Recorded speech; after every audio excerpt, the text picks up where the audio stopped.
Brady's blindside this season? And is Dwayne Allen really still with the Patriots? That and more, so stay tuned. Welcome to the Sports Perspective, an American football fancast about the New England Patriots and also news from around the league. Here is your host, Roy. Hello, everybody. Welcome to the Sports Perspective, episode 37. And actually a hot and steamy episode 37 here in Massachusetts. As I record this, also, tomorrow is the 4th of July. So happy 4th of July, everybody. It's going to be a hot one here in Mass. So eat lots of food, drink lots of booze, and repeat. Yes, repeat. But you guys aren't here for some food and booze talk. You're here for some NFL news. So let's get right to it. So I was thinking the other day, who's going to protect Tom Brady's blindside? That's always an issue for the Patriots. You got to have somebody really good now because the man is turning 41 in August. You need somebody strong, capable, able to do the job. I have that guy for you. He was the number 1 draft pick. And I hope it's him. Isaiah Wynn. I'm telling you, people, if you watched him play in college, he has the ability. I think he can do it. Yes, and I know he's a rookie. I know they also have Trent Brown, who's also pretty good. But I just really like this kid, Isaiah. He's got good feet. He's strong. He's tough. The only problem I see, he's not long. And what I mean by long, when you have guys playing tackle, they're usually like 6'8", 6'7", 6'9". When you have guys that long, they usually have long arms. And you're saying, well, that's so. What's the big deal? Well, when someone has long arms, the offensive tackle can keep the defender off him. If you're a defender, you want to get inside the offensive lineman and just bull rush him. Just bull rush him. Right into the quarterback. Well, when you have short arms, it's harder to keep the guy off you. And I think that's the one thing that made Isaiah Wynn slip down to the Patriots is some people don't know if he can do that. But the Patriots are going to find out, that's for sure. They are going to find out. So we'll have to see what happens. But I hope this kid gets a real good chance because I really, really want to see what he can do. I am so excited to look forward to the playoffs. Playoffs. So excited to look for the preseason and just to see how he looks. I cannot wait. I'm telling you guys, be prepared. The Isaiah Wynn is going to start. He's going to start for the Patriots. You heard it here first. And then I was also thinking, actually I was reading some articles, and they were saying how Dwayne Allen is still with the Patriots. I have forgotten all about this guy. I just assumed he was gone. I really did. I'm like, oh, they'll probably cut him. He's not part of the team anymore. Well, he is. He's still on the Patriots. Does Dwayne Allen make this football team? He's making $4.5 million base salary. And it's a $5 million cap hit charge. That's a lot of money for a blocking tight end who catches the ball, a little bit. The one problem with getting rid of him, he's really good at his job. He's a really, really good blocker. And do you want Gronkowski out there blocking? Really? Gronkowski's one block away from being out for the year again. So maybe the $4.5 million could be worth it? I don't know. Now, if he's not going to make this team, I hope they trade him because he is a good player. Somebody will want him. Somebody could use him. And if we cut him, he is going to get snatched up. I honestly believe that. There's no way no one's going to take him. Maybe another tight end will get hurt. Jesus, that sounds great, doesn't it? Maybe some guy will break his leg and then we can trade him to them. That sounds so horrible. But true. Maybe somebody will get hurt and they'll need a tight end and we can get a good return on him. You never know. Get something really good for him. But he's a really good blocker, so he might make this team. Belichick likes guys that can block. And what other tight end do they have that's a really good blocker? Think about it. Like, who do you rely on to block when you need that extra blocker to protect Brady because the team is blitzing and they're getting through? You got to have somebody else blocking. Who do you trust? Yeah, exactly. So he might make this team. He could make this team. So time will tell. We'll see what happens. And also, training camp's coming up, people. Training camp. If you're a Patriots fan, if you're not a Patriots fan, if you're a football fan, you have to love July because not only is it the holiday, the 4th of July, but it also signifies football. Football is getting ready to start. And the Patriots have released their first 4 practice dates and times.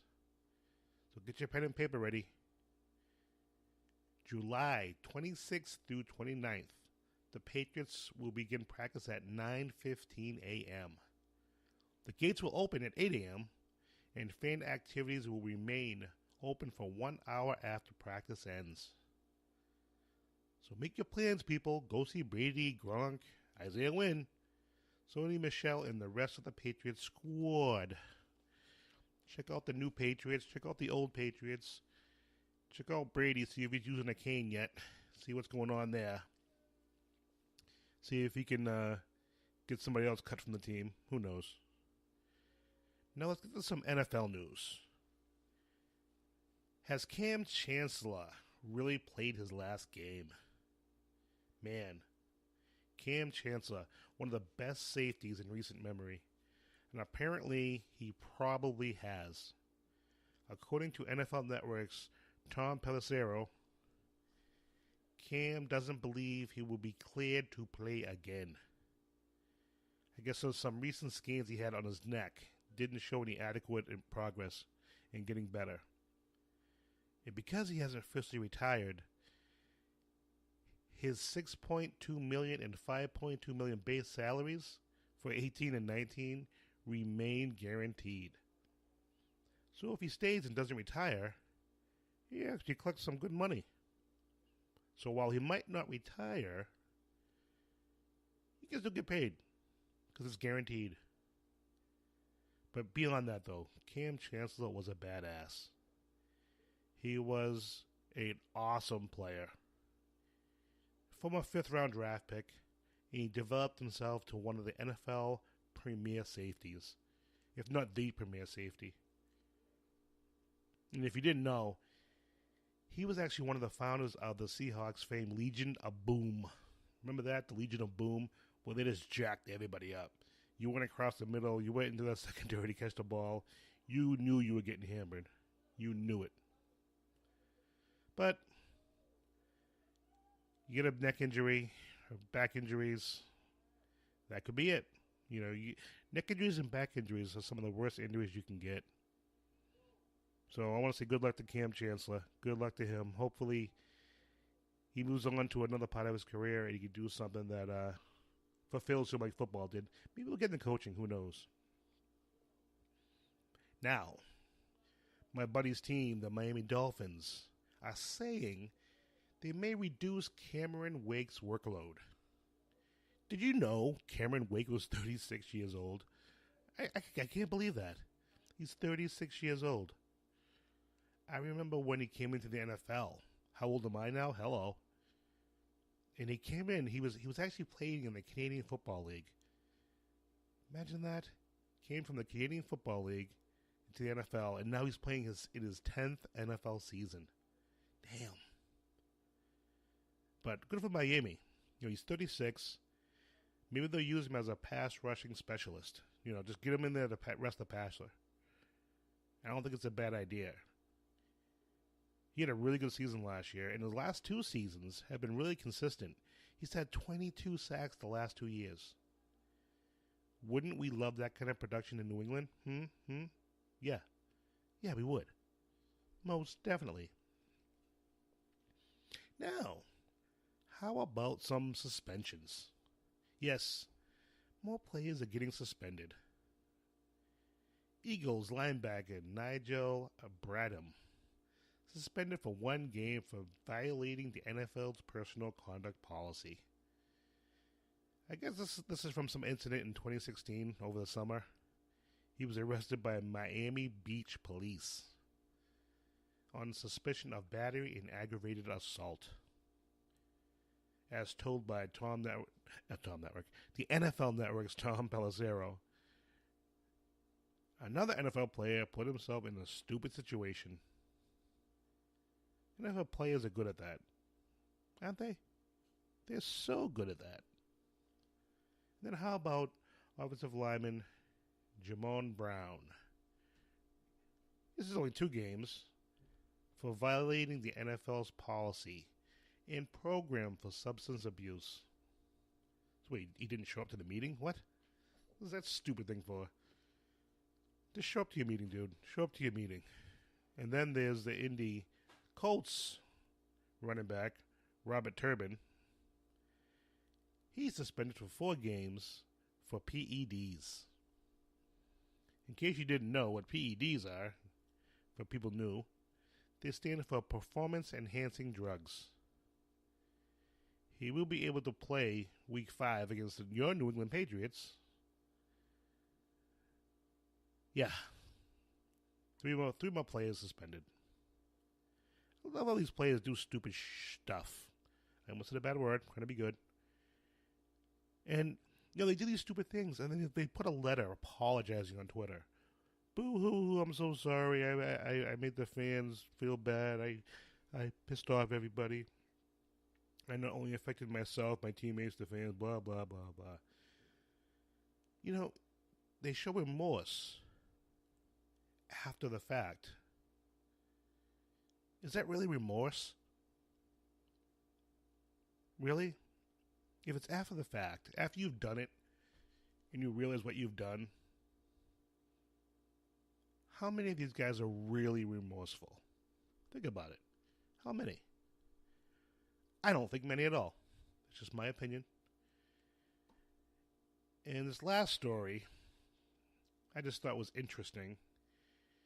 We all know that Jerry Richardson, former owner, whatever, of the Carolina Panthers, was fined $2.75 million for the claims of misconduct, workplace misconduct. There was a big investigation by the U.S. Attorney and the SEC chairman, Mary Jo White, and they found he was basically guilty, essentially. Or they couldn't find anything that could discredit the people who made those claims. Pretty amazing, huh? They couldn't find anything to discredit the people who made those claims. Nice.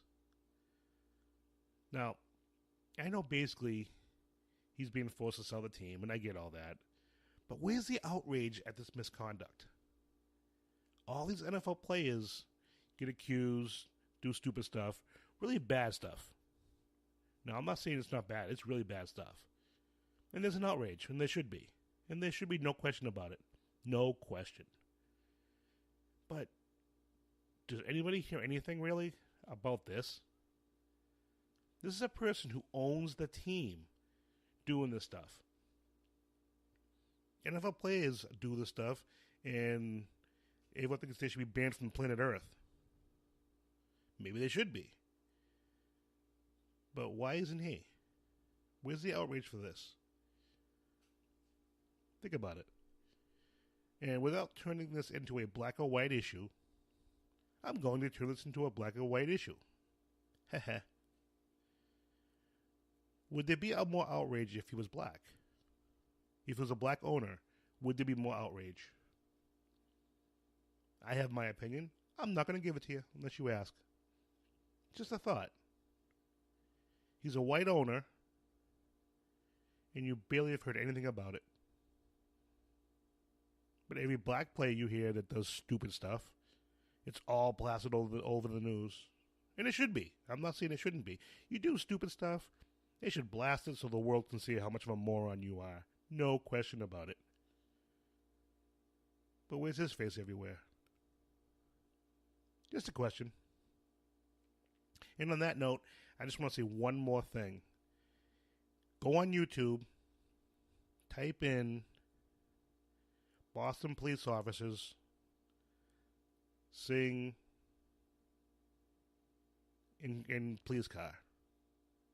Just type that in, Boston police officers sing in police car on YouTube. It's pretty awesome. Check it out. I dare ya. Check it out. I found it on YouTube, and it's pretty awesome. I actually reposted it on Facebook.